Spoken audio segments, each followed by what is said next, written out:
Welcome! As an Insured Solutions PayGo client, we promise to provide you the highest quality service at all times. The following is a tutorial for the Workers' Comp PayGo module. You want to click on the link below me to open the PayGo module Payroll Wizard. Please note that you can start and stop this video by clicking the pause and play buttons. Then, from your welcome email, you want to copy your username and password and then click Login. Please agree to our terms and conditions by clicking on the I agree button and typing in your name. Then, click Next. You will see an offer for Employee Practices Liability Insurance. EPLI, or Employment Practices Liability Insurance, covers employee lawsuits against your company for wrongful termination of employment, discrimination, sexual harassment, and workplace torts. Next, enter the bank details on the bank authorization form. Please use the account information that you would like Insured Solutions to use when processing your payments. This form should be agreed to by the owner or officer of the company. If you elected to have Employment Practice Liability Insurance, the EPLI agreement form will appear and will need to be agreed upon by the owner or officer of the company. If you decline to have this coverage, no such form will appear. Here, you want to check whether you have paid independent contractors. For this practice, we're going to select No and then click the Next button. Here is where your work comp class codes will be. You will click on the drop-down box. Now, it would be customized for your specific company. It may have multiple codes. For this test purpose, we're just going to have the 8810 for California, and you will select your work comp code. You will click here to enter your gross regular payroll amounts. You will click your Tab button and the system will calculate your premiums for the gross payroll amount. You will enter the overtime amount here, click the Tab button, and the system will calculate the gross wages.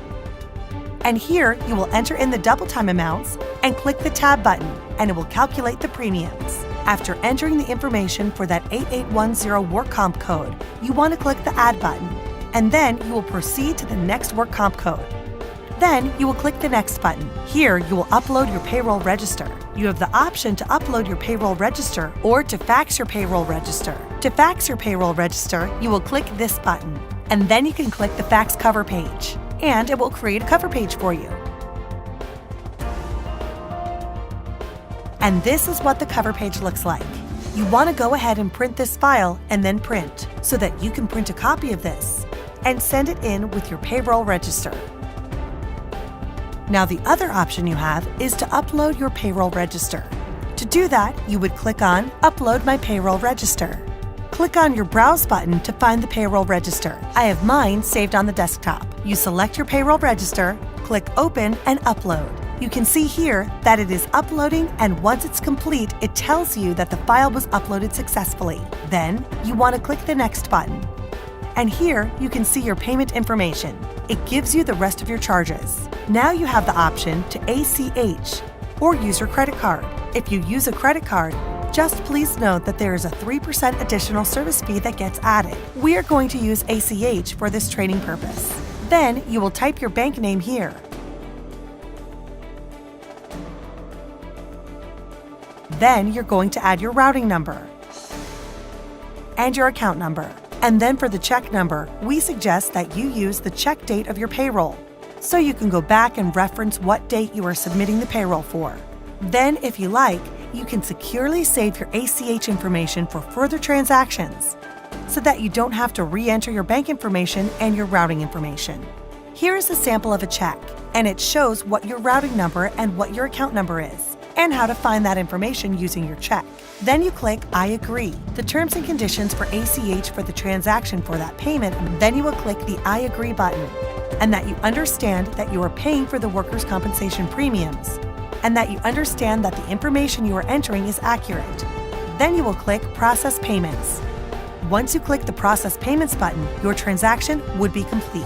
At the top of the screen, it will hop over to the complete process, and you will get a confirmation across the top of your screen that the transaction is completed. You would also get an email confirming the submission with an invoice. Once you get the invoice, please review the invoice, and if you have any questions, you can contact your client service representative. Please be certain to review your welcome email very carefully, as it contains important program guidelines. by processing your first PayGo invoice on the Insured Solution PayGo module. You are agreeing to comply with these rules as they are written. Please contact your sales representative should you have any questions.